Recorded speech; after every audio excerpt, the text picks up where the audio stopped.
এজন্য আল্লাহর হাবিব বলেন, মান জাআলাল কুরআনা আমামাহু কাদাহু ইলাল জান্নাহ। যে ব্যক্তি কোরআনকে তার নেতা বানাবে, অভিভাবক বানাবে, কোরআন দেখে দেখে নিজের জীবন সাজাবে, পরিচালনা করবে, কোরআনের গাইডলাইন ফলো করবে, কোরআন তাকে ডানেও নিবে না, বামেও নিবে না, টেনে টেনে সরাসরি ওই ব্যক্তিকে কোরআন জান্নাত পর্যন্ত পৌঁছে দিবে। তাহলে কোরআনের সাথে থাকলে লাভ নাকি লস? জামিউস সাগীরের বর্ণনা, আল্লাহর হাবিব বলেন, আদিবু আওলাদাকুম আলা সালাসি খিসাল। তোমরা তোমাদের সন্তানদেরকে তিনটি জিনিস শিক্ষা দাও।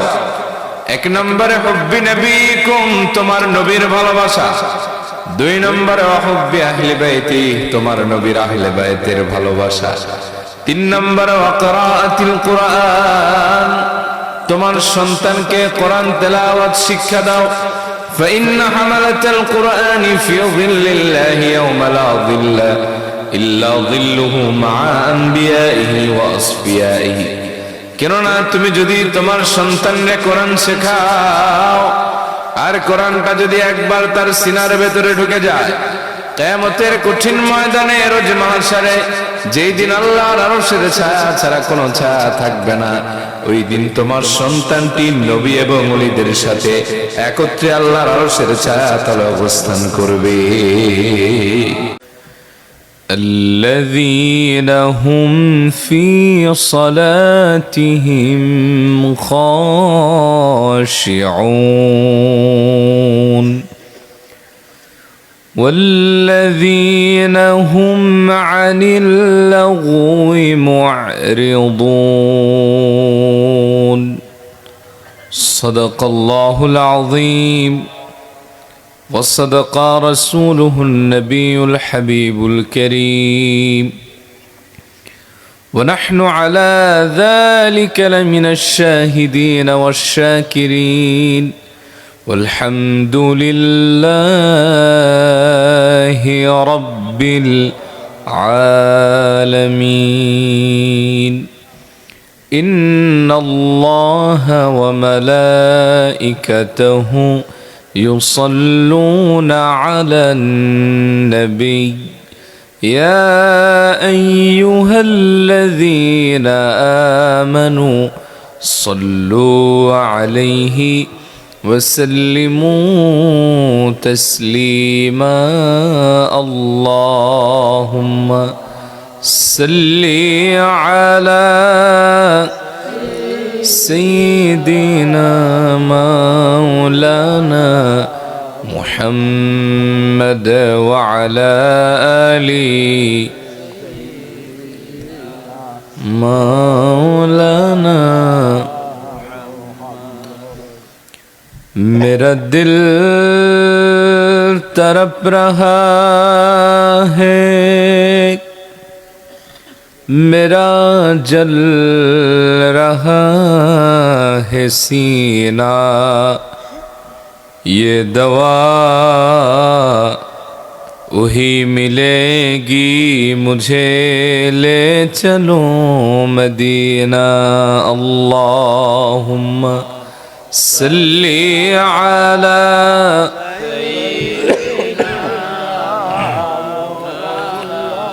मुहम्मद वअला आलि सय्यिदिना मौलाना बलगल उला बिकमालिहि कशफद दुजा बिजमालिहि حسنت جميع خصاله صلوا عليه وآله اللهم صل وسلم وبارك عليه। চিন্তামণি মোহাম্মদিয়া ইসলামিয়া মাদ্রাসা ও আল খায়ের ইসলামী যুব সংঘের উদ্যোগে আয়োজিত 18তম ইসলামী মুবারক মাহফিলের সম্মানিত সভাপতি হযরত মাওলানা আবু সালেহ আল মাহমুদ সাহেব, অধ্যক্ষ চকবাজার ইসলামী আলিম মাদ্রাসা, তিনি হাসপাতালে সিসিউতে ভর্তি আছেন। আমরা দোয়া করি আল্লাহ তাআলা তাকে শেফা দান করুক, নেক হায়াত দারাজ করুক, বলি আমিন। উপস্থিত হযরত উলামায়ে কিরাম, সংগঠনের সদস্যবৃন্দ, আমার সামনে উপবিষ্ট কোরআন প্রিয়, দিন প্রিয়, সম্মানিত দিনী ভাইরা, পর্দার আড়ালে শ্রবণরতা মা এবং বোনেরা, সর্বপ্রথম শুকর গুজার হচ্ছি সে মহান মনিবের দরবারে, যে মহান মনিব আপনাকে আমাকে আজকের এই মোবারক মাহফিলে কবুল করেছেন, এজন্য খুশি না বেজার? যে মহান রব এই ইহসান করলেন, ইরহাম করলেন, তার আনলিমিটেড মার্সি দয়ার ভেতরে আপনাকে আমাকে আবদ্ধ করলেন, সে মহান মনিবের দরবারে প্রাণ খুলে উচ্ছ্বাসিত আওয়াজে ঈমান দীপ্ত কণ্ঠে আমরা কালিমাতুশ শুকর আদায় করছি, পড়ে নিচ্ছি আলহামদুলিল্লাহ। পড়ুন রব্বানা লাকাল হামদ হামদান কাসীরান তাইয়িবান মুবারাকান ফীহি ইয়া রাব্বি লাকাল হামদু কামা ইয়ানবাগী লিজালালি ওয়াজহিকা ওয়া আযীমি সুলতানিক। লক্ষ কোটি দরুদ ও সালাম নবিয়না ওয়া শাফিউনা মুহাম্মদ পড়ুন সাল্লাল্লাহু আলাইহি ওয়া আলিহি ওয়াসাল্লামের প্রতি। হাজিরিন, এই ছিল আমার ভূমিকা। আমার কথা বুঝতে অথবা শুনতে আপনাদের অসুবিধা হচ্ছে না তো? ক্লিয়ার বোঝা যায়? একটু টেস্ট করে একটা তাকবীর দেন, আল্লাহু আকবার। আওয়াজ থাকবে? আপনারা থাকবেন নাকি আবার ভাগবেন? আমাকে কি 1 ঘন্টা সময় আন্তরিকতার সাথে দেয়া যাবে? আচ্ছা, আমি কোরআন আল কারীমের 23তম সূরা সূরা আল মুমিনুনের কয়েকটি আয়াত কারিমা তেলাওয়াত করেছি। আল্লাহ তাআলা যদি আমাকে তৌফিক দেন, আপনারা যদি আমাকে আন্তরিকতা উপহার দেন, তো আমি চেষ্টা করব এই সূরার প্রথম 10টি আয়াতের উপরে সংক্ষিপ্ত কিছু কথা বলার জন্য। বিমাশিয়াতিল্লাহ বিইذনিল্লাহ বিফদলিল্লাহ পড়ি আল্লাহুম্মা আমিন। কোরআন থেকে কথা শুনতে আপনাদের কোনো অসুবিধা নাই তো? কোরআন শুনবেন যত সওয়াব পাবেন তত, কোরআন শুনবেন যত ঈমান বাড়বে তত, কোরআনের সাথে হৃদয়ের ঘনিষ্ঠ সম্পর্ক যত বাড়াবেন, জান্নাতের পথ তত আপনার জন্য সহজ আর সুগম হয়ে যাবে। এজন্য আল্লাহর হাবিব বলেন, মান জাআলাল কুরআনা আমামাহু কাদাহু ইলাল জান্নাহ।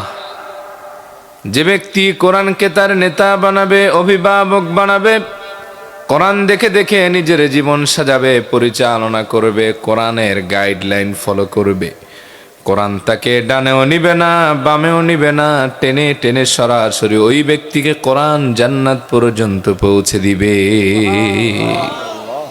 তাহলে কোরআনের সাথে থাকলে লাভ নাকি লস? জামিউস সগীরের বর্ণনা, আল্লাহর হাবিব বলেন, আদিবু আওলাদাকুম আলা সালাসি খিসাল। তোমরা তোমাদের সন্তানদেরকে 3টি জিনিস শিক্ষা দাও। 1 নম্বরে হুব্বি নবীকুম, তোমার নবীর ভালোবাসা। 2 নম্বরে হুব্বি আহলি বাইতি, তোমার নবীর আহলে বাইতের ভালোবাসা। 3 নম্বরে ওয়াকরাআতিল কুরআন, তোমার সন্তানকে কোরআন তেলাওয়াত শিক্ষা দাও। ফাইন্না হামালাতাল কুরআনি ফি যিল্লিল্লাহি ইয়াওমা লা যিল্লা ইল্লা যিল্লুহু মা আম্বিয়াইহি ওয়া আসফিয়াইহি। কেননা তুমি যদি তোমার সন্তানরে কোরআন শেখাও, আর কোরআনটা যদি একবার তার সিনার ভেতরে ঢুকে যায়, কিয়ামতের কঠিন ময়দানে, রোজ মাহশারে, যেই দিন আল্লাহর আরশের ছায়া ছাড়া কোনো ছায়া থাকবে না, ওই দিন তোমার সন্তানটি নবী এবং ওলিদের সাথে একত্রে আল্লাহর আরশের ছায়া তলে অবস্থান করবে। ভাই বেস্ট একটু বাড়াই দিন। তাহলে কোরআন পড়লে মর্যাদা বাড়ে নাকি কমে? কম কম বাড়ে নাকি বেশি বেশি বাড়ে? আল্লাহর হাবিব বলেন, ইকরাউল কোরআন, বেশি বেশি কোরআন পড়ো। ফাইন্নাহু ইয়াতি ইয়াউমাল কিয়ামাতি শাফিআন লিআসহাবি, কেননা কোরআন তার পাঠকের জন্য সুপারিশ করবে, আর কোরআন যার জন্য সুপারিশ করবে সে ব্যক্তি জান্নাতি হয়ে যাবে। আবার বুখারীর বর্ণনায় আল্লাহর হাবিব বললেন, আল মাহিরু বিল কোরআন মা'আস সাফারাতিল কিরামিল বারারা। যে ব্যক্তি কোরআনে অভিজ্ঞতা অর্জন করবে, কোন বিষয়ে? ইলমি, কোরআনের নলেজ অ্যাচিভ করবে, কোরআনের ব্যাপারে সম্যক ধারণা রাখবে, কোরআনের বিশদ ব্যাখ্যা জ্ঞান যে জানবে, ওই ব্যক্তির হাসরটা সাধারণভাবে হবে না। জিবরিল, মিকাইল, ইসরাফিল, মালাকাল মউতের মতো দামি ফেরেশতার সাথে হয়ে যাবে। সুবহানাল্লাহ পড়েন। ওসমানী নগর সিলেটের মুসলমানেরা জবাব দিবেন, ফেরেশতাদের কোনো গুনাহ আছে নাকি? জাহান্নামে যাওয়ার কোনো ভয় আছে? তার মানে বোঝা যায় ফেরেশতার সাথে যাদের হাসর হবে তারা বিনা হিসাবে বিনা আযাবে আল্লাহর জান্নাতে প্রবেশ করবে। তাহলে আমরা কথা শুনবো কোরআন থেকে। রাজি আছেন? কয় নম্বর সূরা থেকে? 23। কয় নম্বর? একটু আওয়াজ দিলে আমার কথা বলতে সুবিধা হবে। হ্যাঁ বাবা, কয় নম্বর সূরা থেকে কথা শুনবো? আইয়ুহাজ সাহা। এবার ঠিক আছে। সূরার নাম সূরা আল মুমিনুন। আবার বলি, কয় নম্বর সূরা থেকে? সূরার নাম আল মুমিন। আচ্ছা, 10টা আয়াতের উপরে আমরা কথা শুনবো। কয়টা? ইনশাআল্লাহ, যদি আপনারা ধৈর্যের পরীক্ষা দিতে পারেন। এই 10টা আয়াত আল্লাহ তাআলা সফল মুমিনের 7 গুণ বলেছেন। আল্লাহর হাবিব বলেন, উনজিলা আলাইয়া আশরু আয়াতিন মান আকামাহুন্না দাখালাল জান্নাহ। আল্লাহ আমার উপরে এমন 10টি আয়াতে কারিমা নাজিল করেছেন, এই 10 আয়াতের শিক্ষা যে নিজের ভেতরে বাস্তবায়ন করবে, দাখালাল জান্নাহ, আমি রাসূল গ্যারান্টি দিলাম সে জান্নাতি হয়ে যাবে। সুম্মা ক্বারা ক্বাদ আফলাহাল মুমিনুন হাত্তা খাতামা আশরা আয়াতিন। এরপরে আল্লাহর হাবিব শুরু করলেন ক্বাদ আফলাহাল মুমিনুন থেকে শুরু করা, শেষ করলেন আল্লাহর হাবিব উলাইকা হুমুল ওয়ারিসুন। এই মোট 10 আয়াত। নবীজি বলেন, এই 10 আয়াতে মুমিনের 7 গুণ আছে, যার ভেতরে এই 7টা গুণ থাকবে দাখালাল জান্নাহ, সে ব্যক্তি জান্নাতি হয়ে যাবে। রব্বুল আলামিন বলেন, قد أفلح المؤمنون الذين هم في صلاتهم خاشعون। সফল হয়ে গিয়েছে মুমিনরা, সার্থক হলো মুমিনদের জীবন। মুমিনদের সব কিছু জুড়ে আছে সফলতা, সব মুমিনরাই সফল। তবে বিশেষভাবে রব্বুল আলামিন 7 গুণ বলেছেন মুমিনের। 1 নম্বর গুণ হলো আল্লাযীনা হুম ফি সালাতিহিম খাশিউন। সফল মুমিনের 1 নম্বর গুণ হলো তারা তাদের নামাজে বিনয়ী, ধীরে সুস্থে সালাত আদায় করে, তাড়াহুড়া করে না। খুশু খুদুর সঙ্গে যারা সালাত আদায় করে, রবের সামনে যারা বিনয় নিয়ে দাঁড়ায়, চিত্তে দুনিয়ার আকর্ষণ নিয়ে দাঁড়ায় না, এই মুমিনরা হলো সফল। জোরে কোন সুবহানাল্লাহ। কিন্তু আমাদের দেশের মুসলমানের আছে তাড়াহুড়া। চায়ের দোকানে ঘন্টার পর ঘন্টা বসতে তার ভালোই লাগে, খারাপ লাগে না। কিন্তু মসজিদে এসে যদি ইমাম সাহেবের বয়ান 2 মিনিট লম্বা হয়ে যায়, যদি তার তেলাওয়াত একটুখানি লম্বা হয়ে যায়, বহু মানুষের চেহারাটা কালো কুচকুচে হয়ে ইমাম সাহেবের উপর রেগে যায়। এরকম আছে না? না। আবার দেখবেন দুনিয়ার সব কাজ তার ধীরে সুস্থেই চলে, নামাজে দাঁড়ালেই তাড়াহুড়া। রব্বুল আলামিন বলেন, এই নামাজীদের জন্য আছে দুর্ভোগ। ফাওয়াইলুল লিল মুসাল্লিন আল্লাযীনা হুম আন সালাতিহিম সাহুন আল্লাযীনা হুম ইউরাউনা ওয়া ইয়ামনাউনাল মাউন। আল্লাহ বলেন, ধ্বংস সেই সব নামাজীদের জন্য যারা তাদের নামাজে তাড়াহুড়া করে, অমনোযোগী, নামাজের ভেতরে কোনো খেয়াল থাকে না, কি পড়ে এটার ভেতরে তার কোনো আকর্ষণ নাই, রবের ভয় নিয়ে নামাজে দাঁড়ায় না। আল্লাহ বলেন, এই নামাজ আসলে আমার জন্য হয় না, এটা হলো লোক দেখানো নামাজ। আর এই নামাজ মুমিনের নামাজ না, এটা হলো মুনাফিকের নামাজ। জোরে বলেন, কার নামাজ?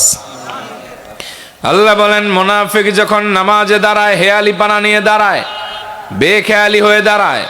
وَإِذَا قَامُوا إِلَى الصَّلَاةِ قَامُوا كُسَالَى يُرَاءُونَ النَّاسَ। মুনাফিকে যখন নামাজে দাঁড়ায় হেয়ালিপানা নিয়ে দাঁড়ায়, অলসতা নিয়ে দাঁড়ায়, রবের সামনে দাঁড়িয়েছে তা বোঝা যায় না। কিবলা হলো একদিকে, তার ঘাড় থাকে আর একদিকে। দেখবেন বহু মানুষ নামাজে দাঁড়িয়েছে, লুঙ্গিটা পায়ের তলায় আধা হাত, জামা একেবারে এলোমেলো, একবার দাড়ি চুলকায়, একবার পা চুলকায়, একবার হাত চুলকায়, তেলাওয়াতের এদিকে তার মন নাই। রবের সামনে দাঁড়িয়েছে তা বোঝা যায় না, মনে হয় যেন ফাজলামো করে। আল্লাহ বলেন এগুলো হলো মুনাফিকের চরিত্র। মুনাফিকের নামাজ হলো এমন, ইউরাউনান নাস, মুনাফিক শুধুমাত্র মানুষ দেখানো নামাজ পড়ে, এই নামাজ আল্লাহ পর্যন্ত পৌঁছায় না, ঠিক কিনা? রব্বুল আলামিন বলেন ইন্নাস সালাতা তানহা আনিল ফাহশাই ওয়াল মুনকার, নিশ্চয়ই নামাজ নামাজিকে অশ্লীল খারাপ কাজ থেকে বিরত রাখে, পাপাচার থেকে বাঁচায়। নামাজি যে ব্যক্তি, সে ব্যক্তির চরিত্র উন্নত হয়। মুসলমানের আওয়াজ দিবেন, আমাদের বাংলাদেশের দৃশ্য হলো ভিন্ন রকম। 50 বছরে নামাজ পড়ে, কপালের ভেতরে কালো দাগ, মিথ্যা কথা এত বলে শয়তানেও পারবে না, এরকম আছে না নাই? কথা কন না কেন? দেখবেন 40 বছরের নামাজে পড়ে, কপালে কালো দাগ, বছরে বছরে মক্কা মদিনায় যায়, ঘুষ খাওয়ার হেডমাস্টার, এরকম বেয়াদব আছে না নাই? আবার দেখবেন নামাজে পড়ে, দাড়িও আছে, মিঠা মিঠা কথাও কয়, কিন্তু সুদের কারবার এর চাইতে এলাকায় আর বেশি কেউ করতে পারে না, এরকম আছে না নাই? মাতুন্না কেনে চা বগল। তাহলে কোরআন বলে নামাজ পড়লে চরিত্র বদলায়। কোরআন বলে নামাজের কারণে পাপাচার থেকে মুক্ত হয়। আমাদের এদেশের নামাজ পড়লে কেন চরিত্র বদলায় না অধিকাংশ মুসল্লির? এর কারণ নামাজ পড়ে ঠিক আল্লাহর ভয় নিয়ে পড়ে না, নামাজ পড়ে ঠিক তাড়াহুড়া নিয়ে পড়ে, নামাজ পড়ে ঠিক রবের ভয় নিয়ে আর বুঝে নামাজ পড়ে না, নামাজের ভেতরে খেয়াল থাকে না, দুনিয়ার তাড়াহুড়ো নিয়ে নামাজে পড়ে। এ কারণে কপালে দাগ হয় ঠিক, কিন্তু চরিত্র বদলায় না, ঠিক কিনা? রহমতের নবী একবার ঢুকলেন মসজিদে নববী আর শরীফের ভেতরে, এক লোকরে দেখলেন নামাজরত অবস্থায় আছে। আল্লাহর হাবিব তার নামাজ শেষ হওয়া পর্যন্ত অপেক্ষা করলেন। এরপরে বললেন, এতক্ষণ তুমি কি পড়লা? বলে, আমি নামাজ পড়েছি। আল্লাহ রসুল বললেন, এটা তোমার নামাজ? ইরজি ফাসাল্লি ফাইন্নাকা লাম তুসাল্লি, যা বেটা ভাগ, তুই তো নামাজই পড়স নাই, আবার পড়ে আসো। লোকটা দ্বিতীয়বার আবার নামাজ পড়লেন। রহমতের নবী বললেন, ইরজি ফাসাল্লি ফাইন্নাকা লাম তুসাল্লি, যাও নামাজ পড়ে আসো, নামাজ পড়ো নাই। ফাকাল লাহু সাল্লাল্লাহু আলাইহি সাল্লাম সালাস মাররাতিন, আল্লাহর হাবিব তারে তিনবার এই কথা বললেন। ওই লোকটা 3 বার নামাজ পড়ে এসে বললেন, আল্লাহি আল্লাযী বাআসাকা বিল হক, ও নবী, আমি ওই রবের নামের কসম করে বলি যিনি আপনাকে সত্য নবী হিসেবে পাঠিয়েছেন, এর চাইতে ভালো নামাজ আর আমি জানি না। নবীজি বললেন, আসো তাহলে আমারে দেখে নামাজ শেখো। সাল্লু কামা রাআইতুমুনি উসাল্লি, আসো আমি রাসূল যেভাবে নামাজ পড়ি আমারে দেখে দেখে নামাজ পড়ো। সুবহানাল্লাহ পড়েন।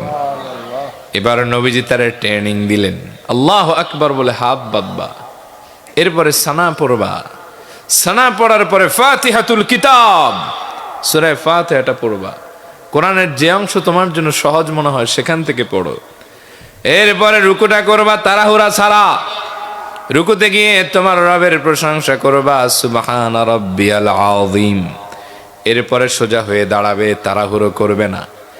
এরপরে তোমার রবের তাসবিহ আবার পড়বে, এরপরে আবার সিজদাটা বিনয়ের সাথে দিবে, তাড়াহুড়া করবা না। 2 সিজদার মাঝখানে কিছু সময় অতিবাহিত করবে।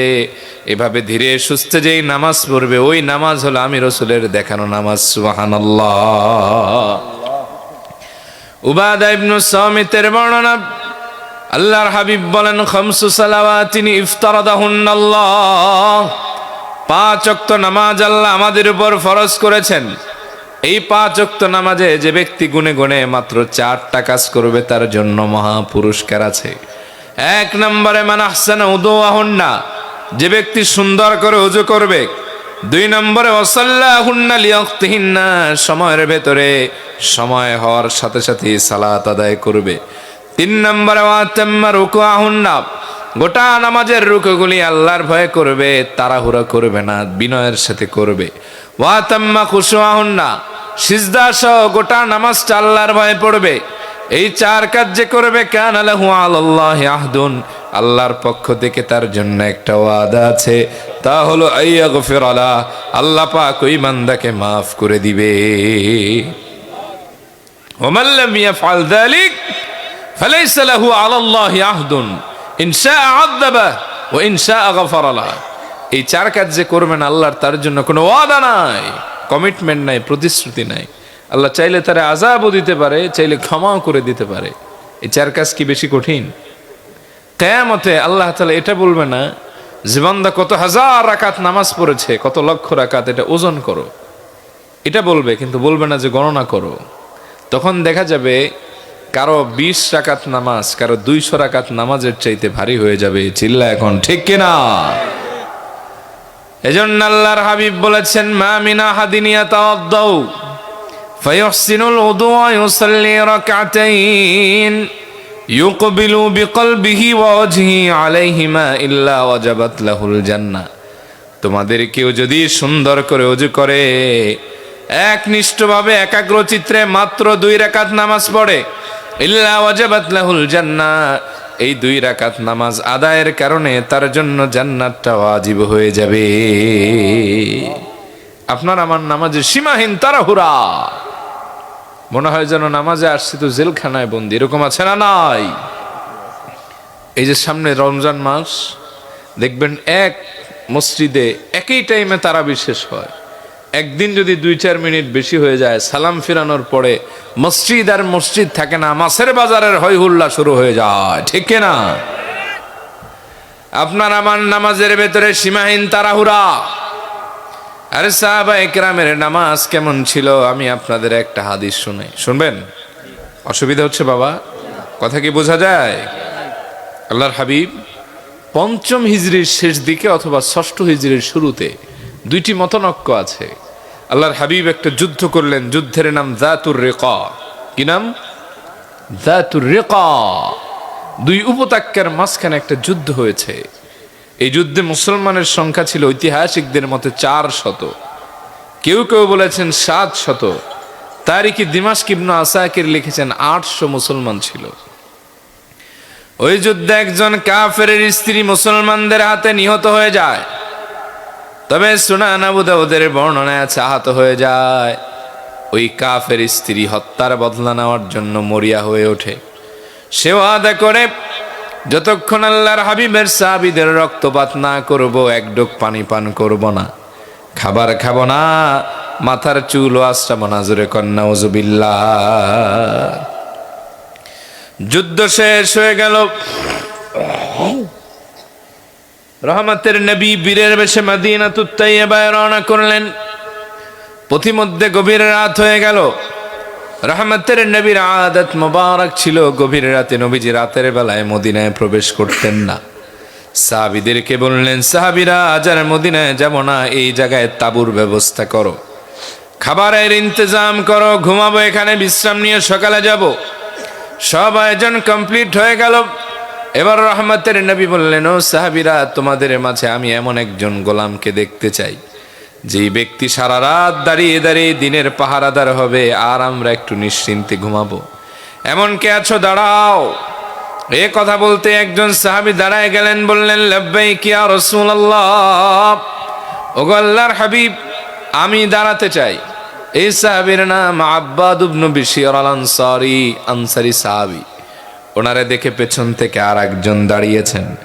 এই সাহাবীর নাম সাইয়েদনা আম্মার বিন ইয়াসির, মুহাজির সাহাবী, সাইয়েদা সুমাইয়ার সন্তান। নবীজি বললেন, ওকে ডান, তোমরা 2 জন দাঁড়াও, পাহারা দাও, আমরা ঘুমোতে গেলাম।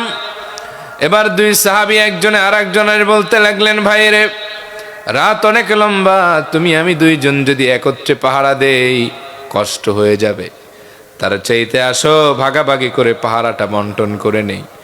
এক ভাগে আমি পাহারা দিই, তুমি ঘুমাও, আবার আমি যখন ঘুমাবো তুমি পাহারা দিবা।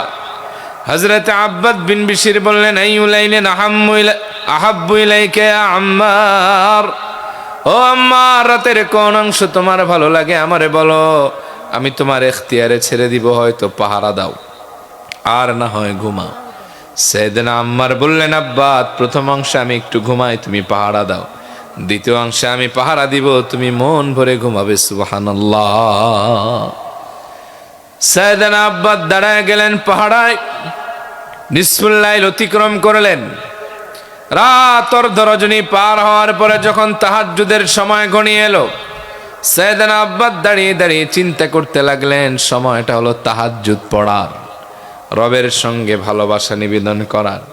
আমি যদি পাহারা দেই, পাহারার হক আদায় হবে, তার চাইতে যদি তাহাজ্জুদের নামাজ পড়ি, গলা ছেড়ে দিয়া কোরআন থেকে তেলাওয়াত করি, একদিকে আমার পাহারার হক আদায় হবে, আর একদিকে তাহাজ্জুদের নামাজ পড়ার সুযোগ পাবো, কোরআন তেলাওয়াত করব, সিজদা করব, রবের সঙ্গে আমার সম্পর্কটা আরো মজবুত হয়ে যাবে। এই ভেবে সাইয়েদনা আব্বা দাঁড়ালেন সালাতে, আল্লাহু আকবার বলে সালাত আরম্ভ করলেন। সূরা ফাতিহার পরে দারাস কণ্ঠে সূরা কাহাফ তেলাওয়াত করতে লাগলেন। তার আকর্ষণীয় মোহনীয় তেলাওয়াতে আসমান জমিন মুখরিত হতে লাগলো। ওইদিকে প্রতিশোধ পরায়ণ কাফের তীর আর ধনুক নিয়ে ছুটলেন মদিনার পানে। সাইয়েদনা আব্বাদের তেলাওয়াত শুনে থমকে দাঁড়িয়ে গেলেন, মন ভরে তেলাওয়াত শুনতে লাগলেন। এত পাগল পারা সুরে কে তেলাওয়াত করে? সুবহানাল্লাহ পড়েন। বুখারীর বর্ণনা, আম্মা জান আয়েশা বলেন, আল্লাহর হাবিব একদিন আমার হুজরায় তার মাথা মোবারক আমার কোলে রেখে আরাম ফরমাচ্ছিলেন। কে যেন মসজিদে নববিয়া শরীফ থেকে মধুর সুরে সূরা কাহাফ তেলাওয়াত করতে লাগলো। রাহমাতের নবী তন্ময় চিত্তে অপলক দৃষ্টিতে কোরআন তেলাওয়াত শুনতে লাগলেন। আমারে বললেন, আহাদা সাউত আব্বাদ ইয়া আয়েশা, ও আয়েশা, এটা কি আমার আব্বাদের গলার আওয়াজ নাকি? এত সুন্দর পড়ে কি আমার আব্বাদ নাকি? আমি বললাম, নাম হাদা সাউত আব্বাদ ইয়া রাসূলুল্লাহ, ও আল্লাহর হাবিব, এটা আব্বাদের গলার আওয়াজ। নবীজি খুশি হয়ে বললেন, আল্লাহুম্মা গফিরলা, ওগো আল্লাহ, আমি দোয়া করি তুমি আমার আব্বাদের জীবনের গুনাহগুলি মাফ করে দাও। কাফের তেলাওয়াত শুনে বেকুল। হঠাৎ করে তার মনে পড়েছে, এই জায়গা তো কোনো মুসলিম জনপদ নয়, ধুধু মরুভূমি, এত সুন্দর কোরআন তেলাওয়াত কে করে? নিশ্চয় নবীজির সাহাবীরা হবে। রাত গভীর হওয়ায় মদিনায় যায়নি, এখানে আছে। আমার জন্য সুযোগটা আরো ভালো হলো, স্ত্রী হত্যার বদলা নিব মন ভরে। সাইয়েদনা আব্বাদের কণ্ঠস্বরকে লক্ষ্য করে প্রায় কাছাকাছি চলে আসছেন। সাইয়েদনা আব্বাদের দেখা যায় না, তিনি তেলাওয়াতরত অবস্থায় আছেন। ওই কাফের স্ত্রী হত্যার বদলা নেওয়ার জন্য তার ধনুক থেকে একটি বিষাক্ত তীর সাইয়েদনা আব্বাদের গলা বরাবর লক্ষ্য করে ছুঁড়ে মারলেন। এই তীরটা সরাসরি এসে সাইয়েদনা আব্বাদের সিনার ভেতরে ঢুকলো, এক পাশ থেকে আর এক পাশে চলে গেল। লাম ইয়াতাহাররাক ওয়া লাম ইয়াকতাইস সালাহ, বিষাক্ত তীর রাসূলুল্লাহর সাহাবীর বুকটা ঝাঁঝরা করে দিলেন, তাও সাহাবী এক চুল নড়লেন না, তেলাওয়াত বন্ধ করলেন না, নামাজও ছেড়ে দেন না। কাফের অবাক হয়ে গেলেন, যেই তীর আমি মারলাম, আমার মন বলে তীর লাগে, কিন্তু তীর যদি লেগেই থাকে তেলাওয়াত তো বন্ধ হবে, নামাজ তো অফ হয়ে যাওয়ার কথা। তেলাওয়াত যেহেতু চলমান, নামাজেও দাঁড়িয়ে আছে, তাহলে মনে হয় তীর লাগে নাই। এইভাবে দ্বিতীয় তীরটা আবার কাফের ছুঁড়ে মারলেন সাইয়েদনা আব্বাদের দিকে লক্ষ্য করে। এই তীরটাও সাইয়েদনা আব্বাদের বক্ষ ভেদ করে এক পাশ থেকে আর এক পাশে চলে গেছে। লাম ইয়াতাহাররাক ওয়া লাম ইয়াকতাইস সালাহ, তাও রাসূলুল্লাহর সাহাবী এক চুল নড়লেন না, ডানে বামেও তাকালেন না। সীসা ঢালা প্রাচীরের ন্যায় আল্লাহর সামনে আগের মতো দাঁড়াই রইলেন। সুবহানাল্লাহ। কাফের অবাক হয়ে গেলেন, দুইটা তীর মারলাম, আমার তো মন বলে দুইটা তীর লাগে, আবার নামাজ যেহেতু চলমান তাহলে মনে হয় তীর লাগে না। কনফিউশনে পড়ে গেছেন। তৃতীয় তীরটা আবার ছুঁড়ে মারলেন, সাইয়েদনা আব্বাদের সিনার ভেতরে তীর গিয়ে আবার লাগলো, রক্তে গোটা শরীর স্নান হয়ে গেল। ওয়ালাম ইয়াকতাইস সালাহ ওয়া হুয়া কানা ইউসাব্বিতু ফিস সালাহ, তাও সাহাবী নামাজ ছাড়লেন না। ইতমেনানে কলবের সঙ্গে নামাজে দাঁড়ায় রইলেন। আস্তে আস্তে করে ধীরে সুস্থে স্বাভাবিক নামাজের নেয় দুই দিকে সালাম ফিরিয়ে নামাজ শেষ করলেন। পাশের ঘুমন্ত সাহাবী সাইয়েদনা আম্মারকে ডাক দিয়ে বললেন, আম্মার, ও আমার প্রিয় ভাই, জলদি জাগো, দেখো আমার কি হয়েছে। আমি তো তিনটা তীর বিদ্ধ হয়ে গেলাম। ভাইরে বিদায় দাও। আমার মন বলে আমি আর বেশিক্ষণ তোমাদের মাঝে থাকবো না, আর কিছুক্ষণ পরে আল্লাহর ডাকে সাড়া দিয়ে দুনিয়া থেকে বিদায় নিয়ে নিব। সাইয়েদনা আম্মার জেগে গেলেন। চারদিকে শোরগোল পড়ে গেল। সাহাবায়ে কেরাম চতুর্দিক থেকে সাইয়েদনা আব্বাদ বিন বিশিরকে জড়ো করে ধরলেন। দেখতেছেন সাইয়েদনা আব্বাদ নামাজের সুরাতে বসা, একটা না, দুইটা না, তিনটা তীর সিনার ভেতরে বিদ্ধ হয়ে আছে। রক্ত ফিনকি দিয়ে পড়ে আশেপাশের জায়গাও সব লাল হয়ে গেছে। সাহাবীরা বললেন, ভাই আব্বাদ, তুমি না পাহারার দায়িত্বে ছিলে, তীর লাগলো কেমনে? বলে, গভীর রাতে পাহারা দিতে দিতে চিন্তা করলাম সময়টা হলো তাহাজ্জুদে পড়ার, রবের সঙ্গে ভালোবাসা নিবেদন করার। এই সময় পাহারা দিলে শুধু পাহারার হক আদায় হবে, তার চাইতে আমি দাঁড়িয়ে দাঁড়িয়ে যদি তাহাজ্জুদের নামাজ পড়ে রাতটা পার করে দেই, তাহাজ্জুদের হক আদায় হবে, আবার পাহারার হকটাও আদায় হয়ে যাবে। সাহাবীরা বললেন, ভাই আব্বাদ, সবই তো বুঝলাম, প্রথম তীর যখন সিনার ভিতরে ঢুকলো, নামাজ কেন ছাড়ালা না? তাইলে তো আর বাকি দুইটা তীর লাগতো না, পাগলামি করে না কেন? সাইয়েদনা আব্বাদ বললেন, শোনো নবীর সাহাবীরা, কাবার মালিক আল্লাহর নামের কসম, খোলা আসমানের নিচে রাসূলুল্লাহর নূরময় কদম মোবারকের পাশে দাঁড়িয়ে সালাত আদায় করে এত মজা পাচ্ছিলাম, অন্তরে আল্লাহর প্রেম এমন ভাবে ঢেউ খেলতেছিল, নামাজের ভেতরে এমন ভাবে হারিয়ে গিয়েছি, তেলাওয়াতে এমন ভাবে মিশে গিয়েছি, কোন ফাঁকে যে আমার তিনটা তীর বুকের ভেতরে ঢোকে এক পাশ থেকে আর এক পাশে চলে গেল। তেলাওয়াতের গভীরতার কারণে, নামাজে হারিয়ে যাওয়ার কারণে একটু ব্যথাও পাই না, বিন্দুমাত্র কোনো কিছুর অনুভব হয় না। ও নবীর সাহাবীরা, শোনো শোনো, রব্বে কাবার কসম, নামাজের ভেতরে যদি আমার এই চিন্তার উদয় না হতো, রাসূলুল্লাহ আমাকে দায়িত্ব দিয়েছেন পাহারার, এই মুহূর্তে আমার শাহাদাত নসিব হয়ে গেলে নবীজির আদেশের অমান্য হবে, সাহাবায়ে কেরামদের জীবনটা ঝুঁকিপূর্ণ হয়ে যাবে। আল্লাহর কসম, এই চিন্তা মাথায় না আসলে জায়গায় শাহাদাত বরণ করলেও নামাজ ছাড়াতাম না। সাহাবীরা তিনটা তীর খান, তাও নামাজ ছাড়েন না। আর আমরা জুমার দিনে যাই, একদিনের মুসল্লি, আগের সুন্নত পড়ি না, পরের সুন্নত পড়ি না, খুতবাও শুনি না, সালামের পরে মোনাজাতটাও ধরি না, কিন্তু তারপরে বয়ান লম্বা হলে ইমাম সাহেবের চোখ রাঙায়, এরকম ডাকাত সমাজে আছে না? না। যে নবীর কোনো গুনাহ ছিল না, খতা ছিল না, যিনি ছিলেন মাসুম, সেই নবীজির নামাজের তীব্রতা কেমন ছিল? আম্মা জান আয়েশার বর্ণনা, সেই বুখারীর হাদিস, أن النبي صلى الله عليه وآله وسلم كان يقوم في الليل حتى تتفطر قدماه। আম্মা জান আয়েশা বলেন, রহমতের নবী যখন রাতের বেলায় সালাতে দাঁড়াতেন, এত লম্বা সময় ধরে নবীজি নামাজ পড়তেন, প্রিয় নবীজির পায়ের গোড়ালি মোবারক ফুলে ফেপে যেত। আমি একদিন আক্ষেপ করে বললাম, ও নবী, এত কষ্ট কেন করেন? লিমা তাসনাউ হাদা ওয়াকাদ গফারাল্লাহু লাকা মা তাকদ্দামা মিন যামবিকা ওয়া মা তাআখার। আল্লাহ তো আপনার পূর্বের পেছনের খতা মাফ করে দিয়েছেন, আপনি নবীজি মাসুম, আপনার তো এত ভয় নাই, নামাজ পড়েন কেন বেশি? নবীজি জবাব দিলেন, আফালা উহিব্বু আন আকুনা আবদান শাকুরা। ও আয়েশা, তুমি কি চাও না আমি আল্লাহর কাছে একজন শুকরগুজারি বান্দা হয়ে যাই? আয়েশা রে, নামাজে দাঁড়ালে আমার ভালো লাগে, নামাজে দাঁড়ালে আমার প্রশান্তি লাগে। আল্লাহর হাবিব বলেন, হুব্বিবা ইলাইয়ান নিসাউ ওয়াত-তিব ওয়া জুইলাত কুররাতু আইনি ফিস সালাহ। আল্লাহ আমার কাছে আমার স্ত্রীদেরকে প্রিয় করে তুলেছেন, আমার কাছে সব চাইতে প্রিয় হলো সুগন্ধি। ওয়া জুইলাত কুররাতু আইনি ফিস সালাহ, আমি রাসূল যখন নামাজে দাঁড়াই আমার চক্ষু শীতল হয়ে যায়, আমার হৃদয়টা প্রশান্তিতে ভরে যায়। সুবহানাল্লাহ। এজন্য নামাজে তাড়াহুড়ো করবেন না। আল্লাহ তাআলা বান্দার ইতমিনান চান।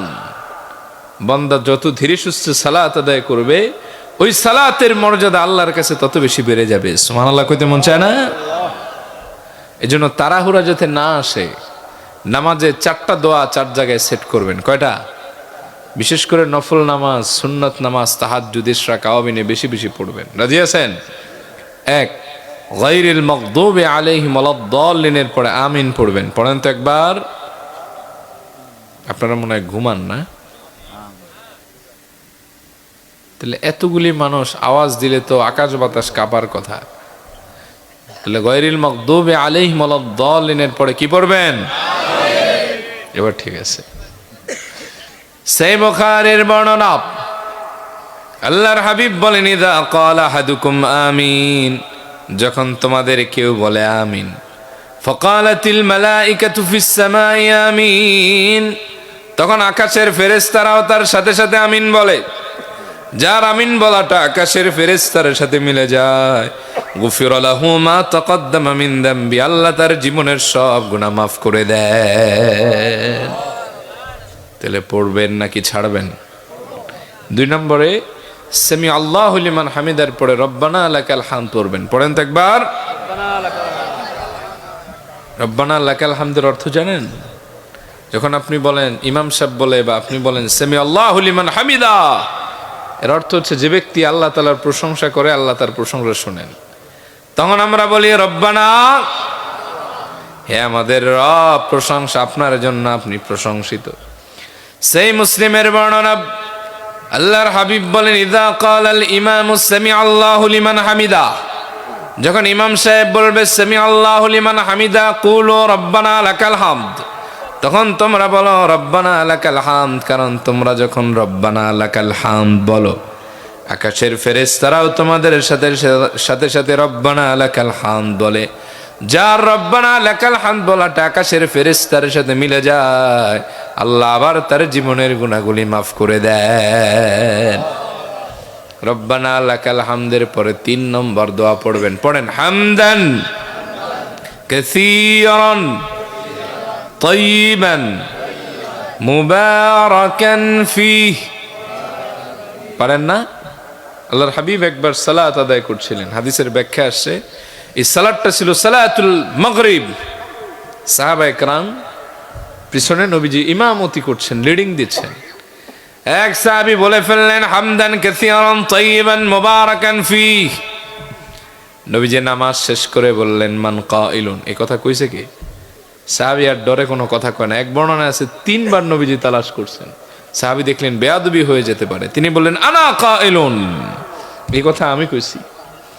নবীজি বললেন, ইন্নী আরা মা লা তারাউনা, ও সাহাবী, আমি যা দেখি তোমরা তা দেখো না।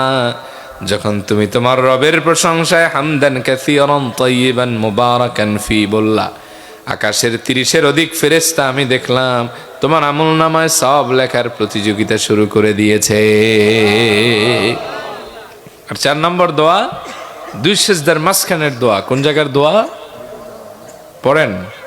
আল্লাহ রাসূল সাল্লাল্লাহু আলাইহি ওয়াসাল্লামের ব্যাপারে হাদিসে এসেছে, তিনি 2 সিজদায় যত সময় অতিবাহিত করতেন, সিজদার মাঝখানেও ততটুকু সময় অতিবাহিত করতেন। আবার নবীজি বলেছেন, তোমরা 2 সিজদার মাঝখানে দোয়া করো, 2 সিজদার মাঝখানে দোয়া করলে কবুল হয়ে যায়। আল্লাহর হাবিব 5 বাক্যে একটা দোয়া শিক্ষা দিয়েছেন। কয় বাক্যে? পড়েন গলা ছেড়ে। আল্লাহুম্মা গফিরলি ওয়ারহামনি ওয়াহদিনি ওয়ারযুকনি ওয়াআফিনি। এক দোয়ায় কয় কথা আছে? কি চমৎকার দেখেন। আপনি বললেন আল্লাহুম্মা গফিরলি, আল্লাহ আপনি আমারে মাফ করে দেন। ওয়ারহামনি, আল্লাহ আপনি আমার উপর রহম নাজিল করেন। ওয়াহদিনি, আপনি আমারে হেদায়েত দেন। ওয়ারযুকনি, আপনি আমার রিজিকটা বাড়িয়ে দেন। ওয়াআফিনি, আপনি আমার নিরাপত্তার সুস্থতা দেন। এই 5 দোয়া, এক দোয়ার ভেতরে যে ব্যক্তি প্রতিনিয়ত পড়বে, এই 5 জিনিস দিয়ে তার জীবনটারে আল্লাহ সমৃদ্ধ আর সুন্দর বানাবে। সুবহানাল্লাহ পড়েন। তাহলে কয় দোয়া নামাজে ছাড়বেন না? 1 নম্বরে সামিআল্লাহু লিমান, ও 1 নম্বরে গায়রিল মাগদুবি আলাইহিম ওয়ালাদ-দাল্লিনের পরে কি পড়বেন?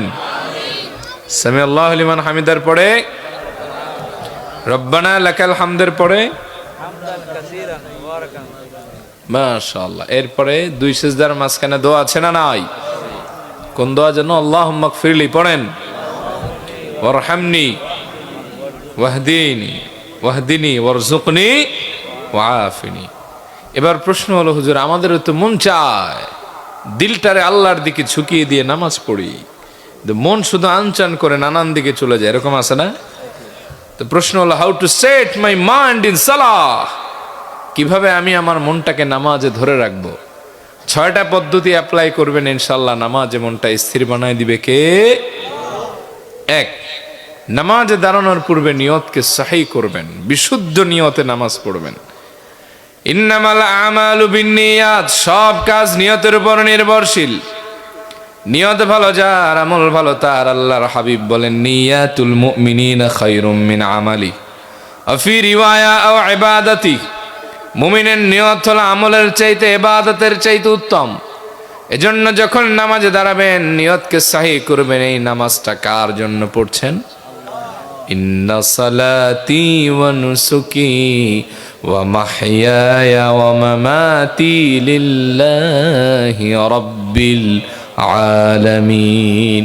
নিশ্চয় আমার নামাজ, আমার কোরবানি, আমার জীবন, আমার মরণ একমাত্র সে আল্লাহর জন্য, যিনি গোটা জগৎ সময়ের প্রতিপালক। নিয়তটারে যদি ঠিক করতে পারেন, অটোমেটিক অর্ধেক সালাত ঠিক বানায় দিবে কে? 2, যখন নামাজে দাঁড়াবেন চূড়ান্ত আদব আর ভয় নিয়ে দাঁড়াবেন।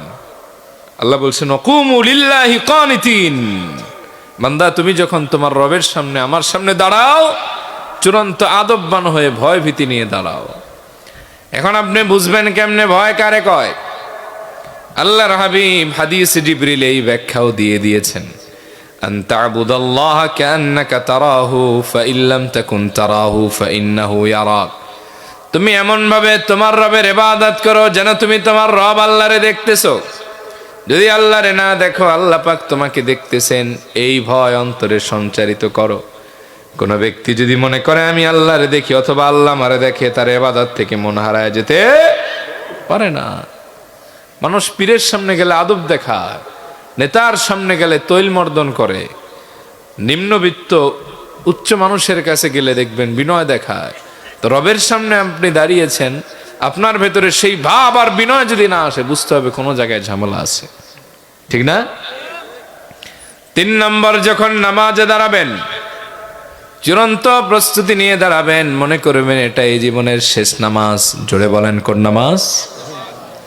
আল্লাহর হাবিব বলেন, ইযা কুমতা ফি সালাতিক ফাসাল্লি সালাতা মুওয়াদ্দিআ, তুমি এমন ভাবে নামাজে দাঁড়াও মনে করবে এটাই তোমার জীবনের শেষ নামাজ। সাইয়েদনা আলীর একবার নবীজি বললেন, ও প্রিয় আলী, মৃত্যুরে তুমি কত দূরে মনে করো? সাইয়েদনা আলী বললেন, ও নবী, আমি যখন অজু করি এমন প্রিপারেশন নিয়ে করি যে এটাই আমার জীবনের শেষ অজু, আর সুযোগ হবে না। নবীজি বললেন, ও আলী, মৃত্যু তো মানুষের এত দূরে নয়, কেউ ডানে সালাম ফিরিয়েছে, কেউ বামে সালাম ফিরাতে পারবে কিনা মৌতের ব্যাপারে এই গ্যারান্টি কেউ দিতে পারে না, ঠিক কিনা? আল মাউতু আকরাবু লিন-নাস, মৃত্যু এটা মানুষের সবচেয়ে কাছে, এটা দেখা যায় না, ছোঁয়া যায় না, ধরা যায় না। তবে ইযা জাআ আজালুহুম লা ইস্তাখিরুনা সাআতাও ওয়া লা ইস্তাকদিমুন, যখন এটা আসে, সমন যখন জারি হয়ে যায়, এক কদম আগেও যাওয়া যায় না, পেছনেও যাওয়া যায় না। আচ্ছা মনে করেন, কেউ যদি মনে করে আমি ফজর পড়েছি, জোহর পাবো না, জোহর পড়েছি আসর পাবো না, আসর পড়েছি মাগরিব পাবো না, মাগরিব পড়েছি এশা পাবো না, তার কি নামাজের ভেতরে তাড়াহুড়া আসার কথা? একবারে সহজ উদাহরণ দেই। ধরেন এখন বাজে 12টা 12 মিনিট, কাউকে যদি বলা হয় যে 12টা 42 মিনিটে তোমাকে ফাঁসি দেওয়া হবে, তুমি আর 30 মিনিট বাঁচবা, কয় মিনিট?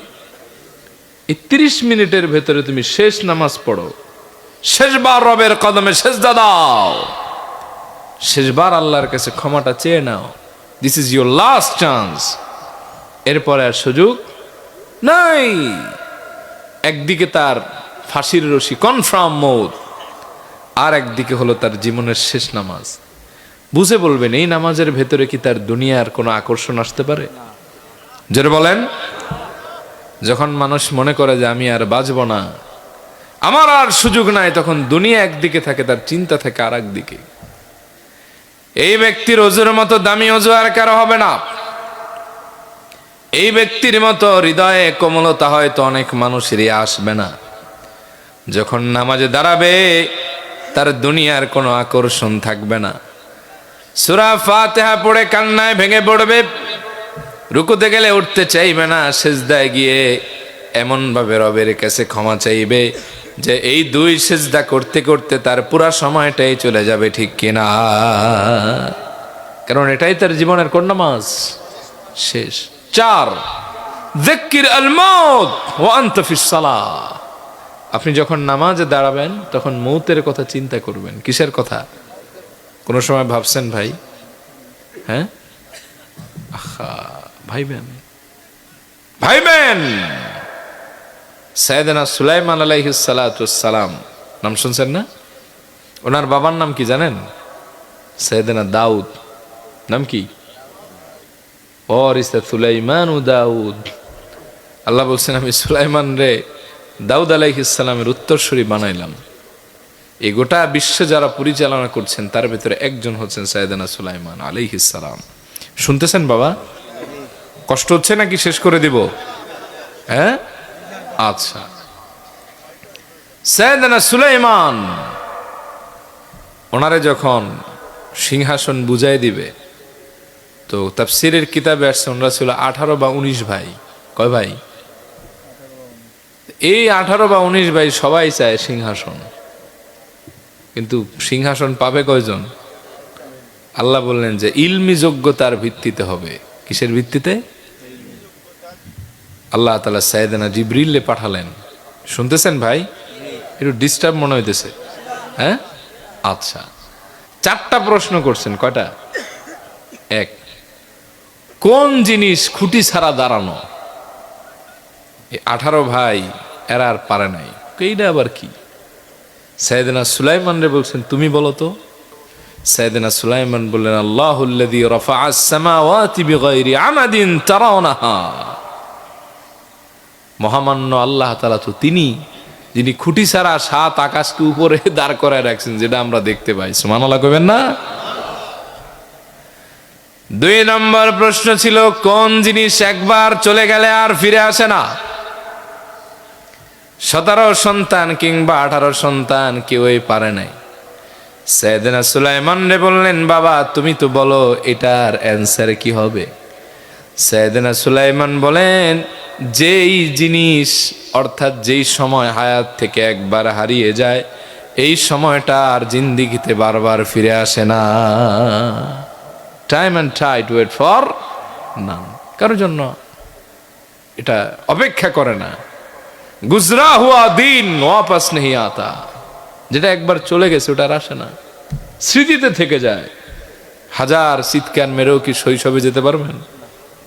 কালকে যে ঘটনা ঘটছে ওই কালকের দিনে যেতে পারবেন? 1 ঘন্টা আগে যাওয়া সম্ভব? 3 নম্বর, কোন জিনিস মানুষের সবচাইতে কাছে? এই 17 সন্তান 2টাই ফেল মাইরা আর কি কইবে? বলছেন এটা সুলাইমানই বলুক। সাইয়েদনা সুলাইমান বললেন আল মাউতু আকরাবু লিন-নাস। মৃত্যুটা মানুষের সবচাইতে কাছে, এর চাইতে কাছে আর কিছু। আর 4 নম্বর প্রশ্ন করেছেন মানুষ সবচাইতে ভয় পাইতে পারে কোন জিনিসে? এর চাইতে বড় ভয় আর মানুষ পায় না, তুমি বলো। সাইয়েদনা সুলাইমান বললেন কোন ব্যক্তি যদি নিভৃতে নির্জনে ঘুটঘুটে অন্ধকার নির্জন রাস্তায় চলে একাকী, আর হঠাৎ করে পায়ের সাথে কিছু হোঁচট খায়, হোঁচট খাওয়ার পর যদি দেখে এটা একটা মরা মানুষের লাশ, তাহলে এর চাইতে আর ভয়াবহ ভয় মানুষ পায় না। এই কথা এজন্যই বললাম যে মৌতের কথা এটা গুরুত্বপূর্ণ বিষয়।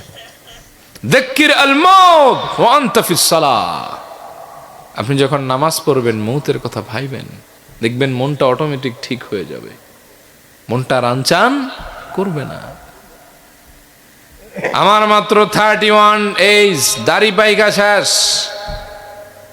রোগ অলরেডি 2-3টা হয়ে গেছে, আর কয়দিন বাঁচবো আল্লাহই ভালো জানে।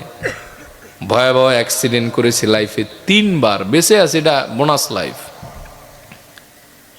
তো যখন নামাজের ভেতর আপনি দাঁড়ায় চিন্তা করবেন এই দুনিয়ায় তো আসছিলাম একদিন, এখন তো যাওয়ার সময় হয়ে যাচ্ছে। এক সময় ছোট শস্য ছিলাম, এখন দাড়িগুলি সব পেকে গিয়েছে, চোখের জ্যোতি আর আগের মতো নাই। আগে মাইলকে মাইল হাঁটতে পারতাম, এখন শরীরে কুলায় না। এই স্মৃতিতে এখন আর আগের মতো ধার নাই, অনেক কিছু মনে রাখা যায় না। আমার পরিচিত কত স্বজন দুনিয়া থেকে বিদায় হয়ে গেছে, না জানি কখন আমার ডাক আসে। এই মৌতের চিন্তা নামাজে করেন, দেখবেন নামাজের ভেতরে অন্তরটা আল্লাহ স্থির বানায় দিবে। ভাবেন আপনি রবের কাছে জবাব দেওয়ার মতো কোনো কিছু কি জোগাড় করেছেন? এই গোটা পৃথিবীতে যে এত সময় বাঁচলেন, আল্লাহ তাআলা যদি একটা নেয়ামতের ব্যাপারে আপনারা জিজ্ঞেস করে, আপনি কি তার জবাব দেওয়ার প্রস্তুত? মুতু ক্বাবলা আন তামুতু, মরার আগে একবার মরে দেখেন। ভাবেন এই শীতের রাতে একটা গায়ে দিছি উপরে, একটা গায়ে দিছি নিচে, গলায় একটা পেঁচাইছি, কেউ কেউ তো 3-4টাও গায়ে দিয়ে আইছেন। রুম হিটার, ল্যাব, তোষকে শীত মানে না, তাহলে আপনারা আমারা যখন কবরে ফালায় রাখবে এরকম, যেখানে কোনো আলো নাই, বাতাস নাই, সঙ্গী নাই, সাথী নাই, থাকবেন কেমনে? ভাবেন, চিন্তা করেন। Think about your death in your prayer. আপনি নামাজে মৌতের কথা চিন্তা করেন, দেখবেন মনটা অটোমেটিক স্থির বানায় দিবে কি?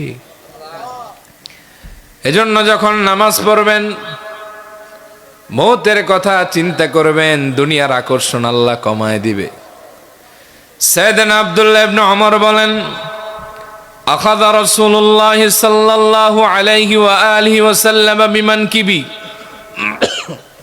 রহমতের নবী একবার তার হাত মোবারক আমার কাঁধের উপরে রাখলেন, এরপরে আমারে বললেন, কুন ফিদ দুনিয়া কাআন্নাকা গরীবুন আও আবিরু সাবিল। ও ইবনে ওমর, দুনিয়ার ধোকায় পড়ো না, দুনিয়ার মায়া জড়ায়ও না। এই দুনিয়াটা এমন ভাবে চলো যেন তুমি একজন নিঃস্ব অথবা তুমি একজন মুসাফির। কারণ দুনিয়ার ধোকায় যে একবার পড়ে তার আখিরাত নষ্ট হয়ে যায়। এরপরে তিনি সব সময় নসিহত কালে বলতেন, ইযা আমসাইতা ফালা তানতাদিরিস সাবাহ ওয়া ইযা আসবাহতা ফালা তানতাদিরিল মাসা। তুমি যদি সন্ধ্যা পাও হায়াতে, তাহলে সকালের আশা করো না, আর যদি সকাল পাও তো সন্ধ্যার আশা করো না। বহু মানুষ শেষারের নামাজ পড়ে ঘুমাতে গিয়েছে, সুস্থ মানুষ, কিন্তু সকাল হওয়ার আগে তারা জানাজার টাইম কনফার্ম হয়ে যায়, এরকম আছে না? না, যেই মসজিদে ফজরের নামাজ পড়ছে ওই মসজিদে জোহরের পরে তার জানাজা হয়, এরকম আছে না? নাই। এজন্য মৌতের কথা চিন্তা করেন, নামাজের ভেতরে মনটা স্থির বানায় দিবে কে? 5 নম্বর, যখন নামাজে দাঁড়াবেন, নামাজে দাঁড়িয়ে দৃষ্টিটা সেজদার জায়গায় নামাজের ভেতরে রাখবেন। কোন জায়গায়? নবীজি বলেন, লা ইয়াজালুল্লাহু আযজা ওয়া জাল্লা মুকবিলান আলাল আবদি ফি সালাতিহি মা লাম ইয়ালতাফিত ফাইযা সারাফা ওয়াজহু উনসারাফা আনহু। যখন তোমরা নামাজে দাঁড়াও, চক্ষুটা নামাজের ভেতরে সিজদার জায়গায় রাখবে, কারণ বান্দা যতক্ষণ নামাজের ভেতরে সিজদার জায়গায় দৃষ্টি রাখে, আল্লাহ ততক্ষণ বান্দারে তার রহমতের দৃষ্টি দিয়ে বেষ্টন করে রাখেন। সুবহানাল্লাহ। ফাইদা সারাফা ওয়াজহু উনসারাফা আনহু, বান্দা যখন দৃষ্টি উঠায় নেয়, আল্লাহ রহমতের দৃষ্টি তুলে নেন। তাহলে চোখ রাখবেন কোন জায়গায়? বড় করে শোনাবা কোন জায়গায়? আচ্ছা, 6, যা নামাজে পড়েন তা বুঝতে হবে। এটা আমরা বুঝি না, বুঝছেন? এলাকা নামাজে মজা পাই না। এক ঘটনা শুনছিলাম, সত্য মিথ্যা আল্লাহই জানে। বহু আগে নাকি এক সহজ সরল মানুষ গেছে হজে, আইসা কয় যে সৌদি আরবে যা দেখলাম সবই আরবি, 2টা পাইলাম বাংলায়। কয়টা? একটা হলো আজান আর একটা হলো নামাজ। কয়টা পাইছে বাংলা? একটা আজান, একটা নামাজ। কারণ সে বুঝে নাই। যেদিন থেকে নামাজ বুঝে পড়বেন সূরা ফাতিহার অর্থ কি, তাকবীরে উলার অর্থ কি, তাকবীরে তাহরিমা মানে কি, সানার অর্থ কি, তাশাহুদে কি পড়েন, এরপরে নামাজের দোয়ার ভেতরে কি পড়েন, এগুলা যেদিন থেকে বুঝবেন ওই দিন থেকে ইমাম সাহেব যদি নামাজ শর্ট করে তাহলে বিরক্ত লাগবে। আর এখন বুঝেন না, তাই নামাজ লম্বা হলে বিরক্ত লাগে। এই যে সৌদিতে গেছেন না, হজ ওমরা করছেন কারা কারা দেখি তো? ওমরা করছেন অ্যাটলিস্ট? আচ্ছা, মাশাআল্লাহ মাশাআল্লাহ। আল্লাহ বাকি সবাইরে জীবনে একবার হলেও যাওয়ার তৌফিক দিক, বলি আমিন। দেখবেন হারাম শরীফের তেলাওয়াত যখন স্টার্ট হয়, আরে কান্নার রোল পড়ে যায়।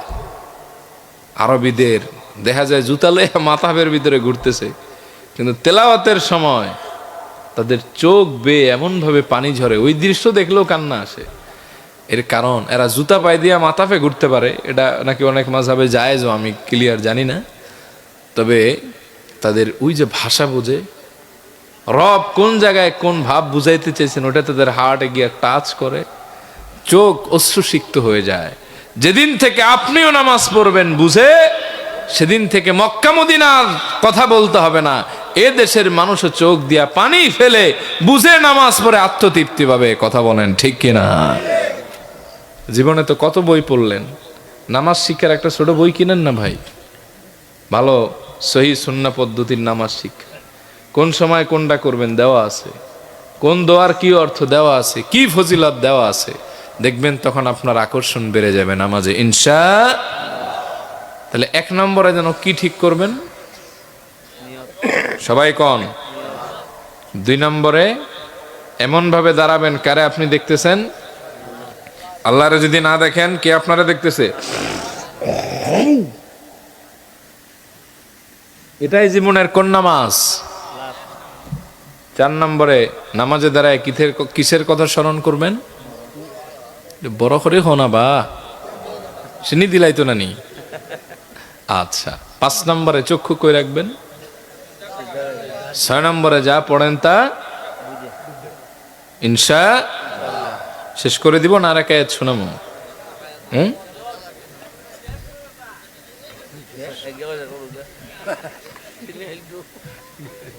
আর সেখানে সিন্নি আমার মাহফিলে থাকে না, কারণ আমি কোরআন হাদিস ভিত্তিক 2-4 কথা কই তো।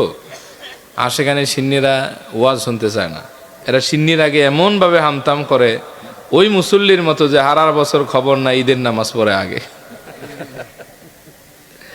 তাহলে 2 আয়াত পড়ছিলাম তো, আর 1 আয়াতের তাফসীরটা সংক্ষেপে করে দেই, এরপরে মোনাজাত দিয়ে 1টার ভিতরে আমরা বিদায় নেব। শীত আবার ওয়াজ হইনা গেলেন, পরে ফজর গেল গা উল্টা হয়ে, এত সমস্যা। আর 1 আয়াতের ধৈর্য আছে? হ্যাঁ, তাকবীর দেন, লিল্লাহে তাকবীর, নারায়ে রিসালাত। ইশকো আছে, বুঝা গেছে। চাচার আছে বেশি, মাশাআল্লাহ। আল্লাহ হায়াত দারাজ করুক, আমিন।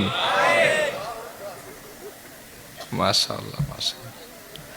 রব্বুল আলামিন বলেন, সফল মুমিনের 2 নম্বর গুণ হলো ওয়াল্লাযীনা হুম আনিল লাগওয়ি মুআরিদুন, তারা অনর্থক কথা এবং কাজ থেকে নিজেদেরকে হেফাজত করে।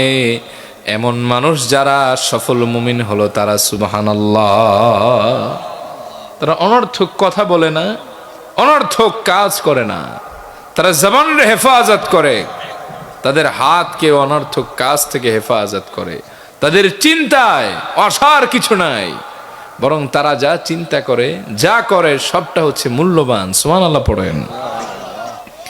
কিন্তু আমাদের দেশের মুসলমান হলো গল্পে খুব প্রিয়, ফাও কথা কওয়ার ওস্তাদ। কথা কন ঠিক কিনা? ফাও কথা কয়ে রাত কাটাই দিতে পারবে। আড্ডাবাজিতে বাঙালিদের মতো মনে হয় পৃথিবীতে কেউ চ্যাম্পিয়ন হবে না। কথা কন। আবার চায়ের দোকানে দেখবেন ভিলেজ ইন্টারন্যাশনাল নিউজ, ঠিক না নিসা বগল? কে 2026-এর নির্বাচনে জিতবে এটা কেউ জানে না, হেরা জানে। হ্যাঁ, এরপরে দেখবেন কোন হুজুরের কোন দোষ এটা কেউ জানে না, মাগার এই মালরা জানে, ঠিক না? আর কিছু মানুষ আছে শেষ জামানা তো মসজিদের ভেতরেই দেখবেন অনর্থক কথা চালু করে দেয়। ইমাম সাহেব দেয় খুতবা, এরা দুজন মিলে পুন পুন করে কথা কয়। আসেনি আপনার এলাকাত? হ্যাঁ, আহা, মনে হইতেছে সামথিং ইজ মিসিং হেয়ার। কোনো কিছু অসুবিধা হইতেছে আপনাদের? এজন্য আল্লাহর হাবিব বলেন, মিন হুসনি ইসলামিল মারই তারকুহু মা লা ইয়ানি। একজন প্রকৃত মুসলমানের সৌন্দর্য হলো অনর্থক কাজ এবং কথা থেকে বিরত থাকা। যার ভেতরে অনর্থক কথা এবং কাজ থেকে বিরত থাকার যোগ্যতা আছে, আল্লাহর হাবিবের ভাষায় সেই প্রকৃত মুসলমান। সুবহানাল্লাহ। সাইয়েদনা লুকমানের নাম শুনছেন নাকি? কানা লুকমানু আবদান হাবাশিয়ান নাজ্জারা। সাইয়েদনা লুকমান ছিলেন একজন হাবাশি, একজন কালো মানুষ, একজন রাখাল। কিন্তু সাইয়েদনা লুকমান যখন বয়ান করতেন, পঙ্গপালের ন্যায় মানুষ ছুটে আসতো, তন্ময় চিত্ত অপলক দৃষ্টিতে তার কথা শুনতো। যেখানেই থাকতেন একেবারে মানুষের ভিড় জমে যেত। সাইয়েদনা লুকমান একবার দিলেন, ছড়িয়েছি। সাইয়েদনা লুকমান বললেন, না মানা লুকমান, হ্যাঁ আমি তো সেই লুকমান। এবার তার সঙ্গী রাখাল বলল, ফামা বালাগা বিকা মা আরা। তোমার যে এত মর্যাদা আমি দেখতে পাচ্ছি, কোন কারণে? আমি রাখালি রয়ে গেলাম, তুমি এত মর্যাদা পাইলা কেন? সাইয়েদনা লুকমান বললেন, আমার মর্যাদা বেড়েছে দুই কারণে। জোরে বলেন, কয় কারণে? এক নম্বরে সদ্দিকাল হাদিস, আমি যখন কথা বলি সত্য কথা বলি। দুই নম্বরে ওয়াসসামতু আম্মা লা ইয়ানি, আমি অনর্থক কথা এবং কাজ থেকে বিরত থাকি। এই দুই কারণে একজন রাখাল থেকে রব্বুল আলামিন এত সীমাহীন মর্যাদার মালিক আমাকে বানিয়ে দিয়েছেন। জান্নাতি মানুষ যারা, রহমানের বান্দা যারা, তাদের গুনাহগুণ রব্বুল আলামিন বলতে গিয়ে বলেন, والذين لا يشهدون الزور وإذا مروا باللغو مروا كراما। রহমানের বান্দা তো তারাই যারা মিথ্যা সাক্ষী দেয় না, অনর্থক গাল গল্পে তারা মেতে ওঠে না, বরং যেখানে দেখে আষাঢ়ে গল্প জমেছে সেখান থেকে তারা সম্মানের সাথে বিদায় নেয়। এমন মানুষ যারা রহমানের বান্দা এবং সফল মুমিন, তারা সুবহানাল্লাহ। এজন্য নবীজি বলেছেন, লা তুকসিরুল কালামা বিগাইরি যিকরিল্লাহ। তুমি তোমার জবানে আল্লাহর জিকির ছাড়া অনর্থক কথা বেশি করে বলো না। ফাইন্না কাসরাতাল কালামি বিগাইরি যিকরিল্লাহি কসওয়াতুন লিল কলব। কেননা তুমি যদি তোমার অন্তরে, তুমি যদি তোমার জবানে বেশি বেশি কথা বলো অনর্থক, তাহলে তোমার অন্তরটা কঠিন হয়ে যাবে, শক্ত হয়ে যাবে। আর একবার যদি তোমার হৃদয়টা শক্ত হয়ে যায়, তাহলে ওই শক্ত হৃদয়ে আল্লাহর দয়া ঢুকবে না, রহমত ঢুকবে না। যার অন্তরটা কঠিন, ওই ব্যক্তির সাথে আল্লাহর সাথে দূরত্ব তৈরি হয়ে যায়।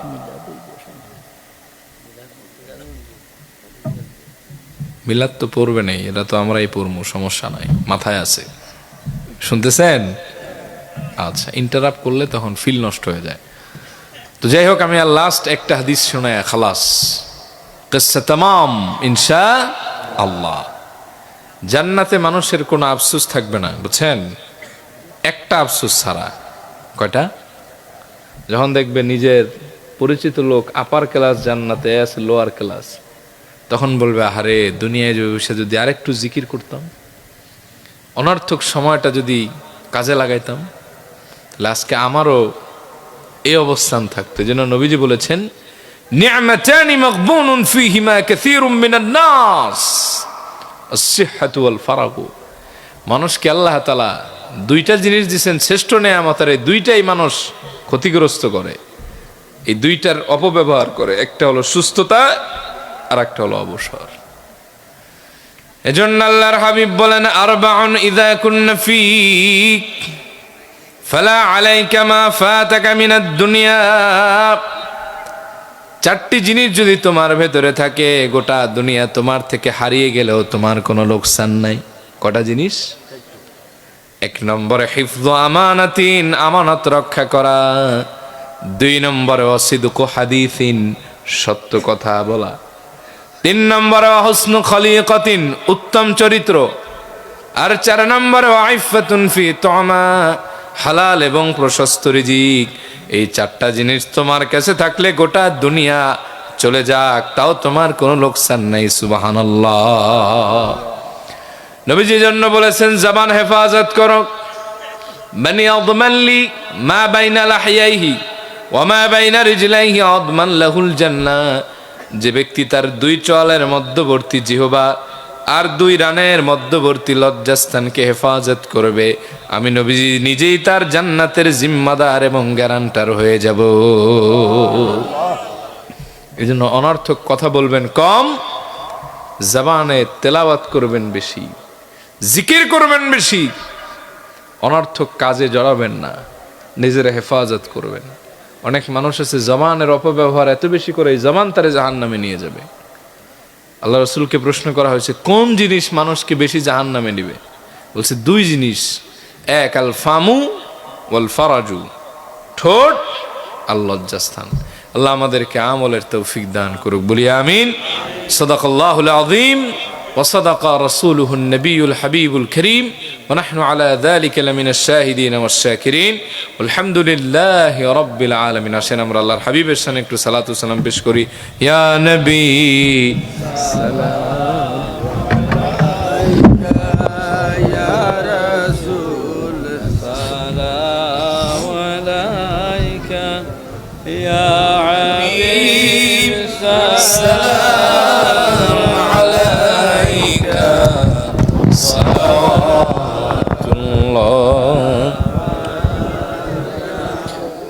সাইয়্যিদি ইয়া রাসূলুল্লাহ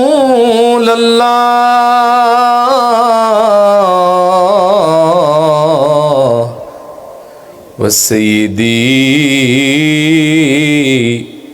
ইয়া হাবিবাল্লাহ। আমারি মরণকালে নবীজি আপনাকে দেখিলে থাকবে না মরণ যন্ত্রণা, দূর হবে সকল বেদনা। ইয়া নবী সালাম আলাইকা, ইয়া রাসূল সালাম আলাইকা, ইয়া হাবিব সালাম আলাইকা, সালাতুল্লাহ সাইয়্যিদি ইয়া রাসূলুল্লাহ,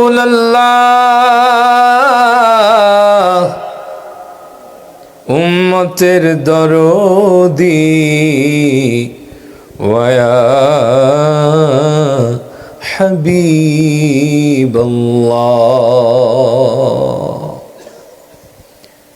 হাসরের কঠিন কালে নবী যাইয়েন না মোদের ফেলে, নিয়েন গো রহমতের কোলে, ডাক দেন উম্মতি বলে। নবী সালাম আলাইকা, يا رسول سلام عليك يا حبيب سلام عليك صلاة الله بلغ العلا بكماله حسنت جميع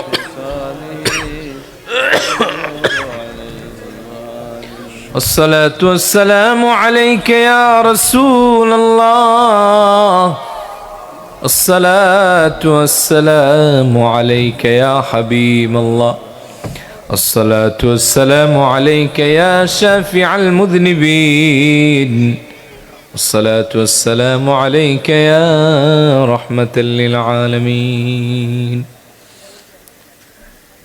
السلام عليكم ورحمة الله الحمد لله رب العالمين والصلاة والسلام على رسوله محمد وآله وصحبه أجمعين